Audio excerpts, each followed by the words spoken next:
दोस्तों, जीवन में मौन का महत्व उस समय और भी स्पष्ट हो जाता है जब हम समझ जाते हैं कि शांति केवल बाहर नहीं बल्कि भीतर की स्थिति है।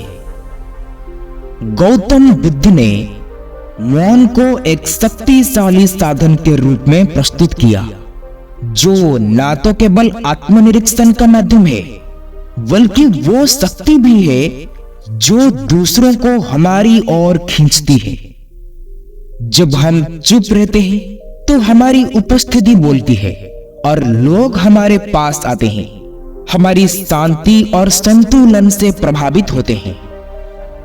बुद्ध की शिक्षाएं बताती है कि जितना अधिक हम शब्दों से मुक्त होते हैं उतना ही हम अपने अंदर की सच्चाई को समझ पाते हैं।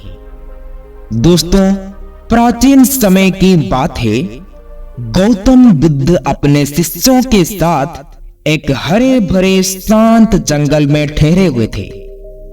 वो समय समय पर अपने शिष्यों को जीवन के गहरे रहस्यों की शिक्षा दिया करते थे।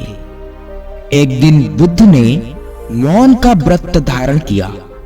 उनके शिष्य इस बात से परिचित थे कि बुद्ध कभी कभी पूरे दिन मौन रहते थे, लेकिन उनके दिल में एक प्रश्न लगातार उठ रहा था कि बुद्ध मौन क्यों रहते हैं और मौन का क्या महत्व है। शिष्यों के मन में जिज्ञासा बढ़ती जा रही थी, लेकिन बुद्ध के सम्मान में वे मौन रहते थे। वे जानते थे कि बुद्ध कभी बिना कारण से मौन नहीं रहते, जरूर इसके पीछे कोई गहरी सीख होगी। तो धीरे धीरे समय बीत रहा था और बुद्ध के चेहरे पर शांति और गहरा मुस्कान झलक रहा था। वो बैठे हुए थे, आंखें हल्की सी बंद, जैसे ध्यान की अवस्था में हो। शिष्यों ने उनके चेहरे को ध्यान से देख रहे थे और वे समझने की कोशिश कर रहे थे कि बुद्ध मौन में क्या अनुभव कर रहे होंगे। शाम का समय हो चुका था, सूर्य धीरे धीरे अस्त हो रहा था और सभी शिष्य एकत्रित हुए और उनमें से जो सबसे साहसी था वो हिम्मत करके बुद्ध से पूछने का निश्चय किया। उसने धीरे से बुद्ध के समीप आकर कहा, गुरुदेव, कृपया हमें यह बताइए कि आप अक्सर मौन क्यों धारण करते हैं? क्या मौन के पीछे कोई विशेष शिक्षा छिपी हुई है?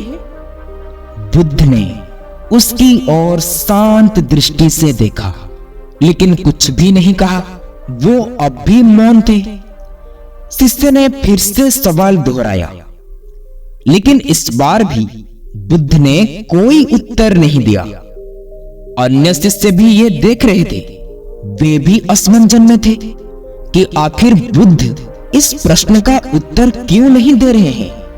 शिष्यों ने अब और भी अधिक उलझने में पड़ गए। बुद्ध का मौन उनके लिए एक पहेली बन चुका था। वे आपस में चर्चा करने लगे कि शायद बुद्ध ने हमें इस मौन के माध्यम से कुछ सिखाना चाहते हैं। दिन समाप्त हुआ और सब ने अपने अपने विश्राम के स्थान पर लेटने का निश्चय किया। हालांकि उस शिष्य के मन में अभी भी प्रश्न बना हुआ था। अगले दिन सुबह बुद्ध ने अपने सारे शिष्यों को एक छोटे शांत तालाब के पास बुलाया। तालाब के पानी में कोई हलचल नहीं थी।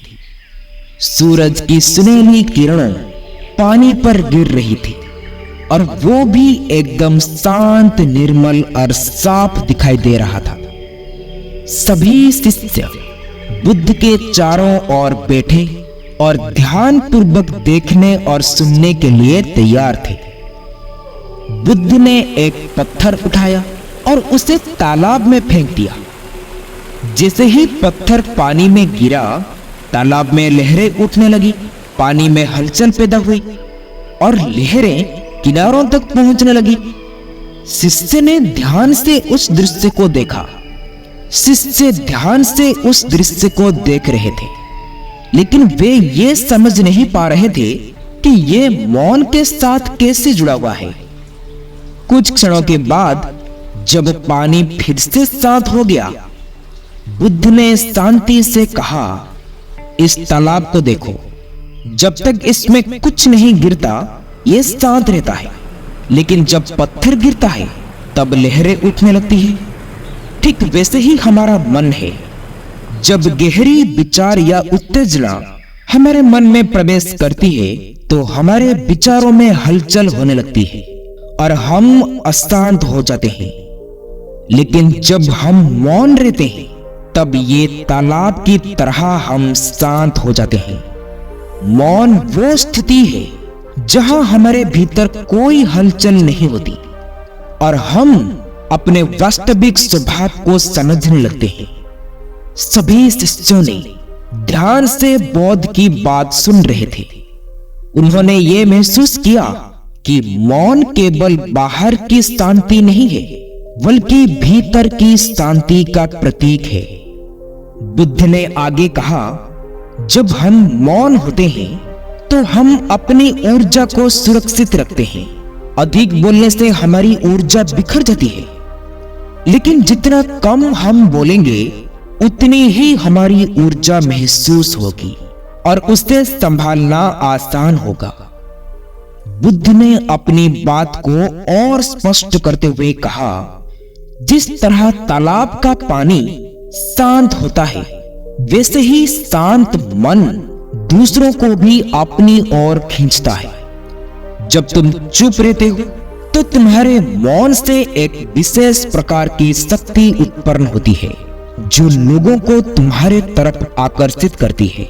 वे तुमसे बातें करना चाहेंगे, तुम्हारे विचार जानना चाहेंगे, क्योंकि मौन अपने आप में एक बहुत बड़ा संवाद है। बुद्ध ने अपनी बात को और गहराई से समझाते हुए कहा, मौन कोई कमजोरी नहीं है, ये तो एक शक्ति का प्रतीक है। जब तुम अपने आप को शब्दों से मुक्ति कर लेते हो तब तुम अपने भीतर की गहराई को समझ सकते हो।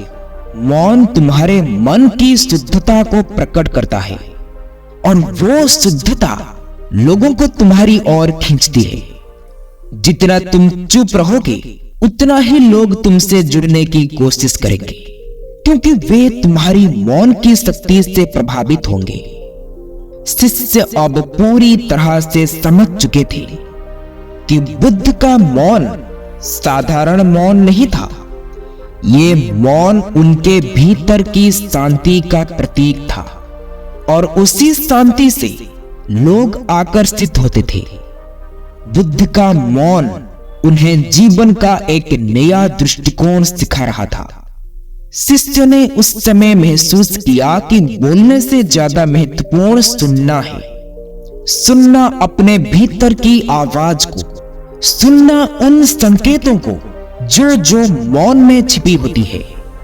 बुद्ध ने अंत में कहा कि जब तुम अपने मन को शांत करते हो तो तुम सच्चाई को देख सकते हो, क्योंकि मौन वो अवस्था है जहां तुम्हारा मन शुद्ध और साफ हो जाता है और यही शुद्धता तुम्हें वास्तविक ज्ञान तक पहुंचाती है। जितना तुम इस शुद्धता में रहोगे उतना ही लोग तुम्हारे पास आने की इच्छा रखेंगे। दोस्तों, सभी शिष्यों ने इस शिक्षा को अपने जीवन में उतारने का निश्चय किया। उन्होंने जाना कि मौन केवल एक साधन नहीं है, बल्कि जीवन का एक महत्वपूर्ण साधना है।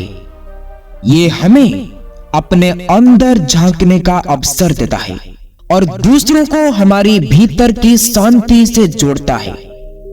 दोस्तों, ये कहानी से हमें यह सीख मिलता है कि मौन अपने आप में एक साधना है।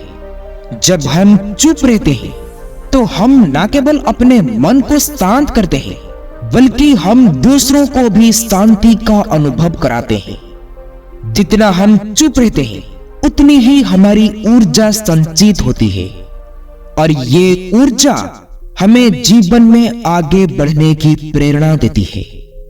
तो दोस्तों, आशा करता हूं कि आपको ये वीडियो से काफी कुछ सीखने को मिला होगा। आप अपना कीमती समय देने के लिए आप सबको बहुत बहुत धन्यवाद। ये कहानी आप लोगों को अच्छी लगी हो तो वीडियो को शेयर, सब्सक्राइब, लाइक जरूर करें। फिर मिलेंगे कुछ नया सीख के साथ और एक नए वीडियो में। तब तक के लिए आप अपना ख्याल रखें।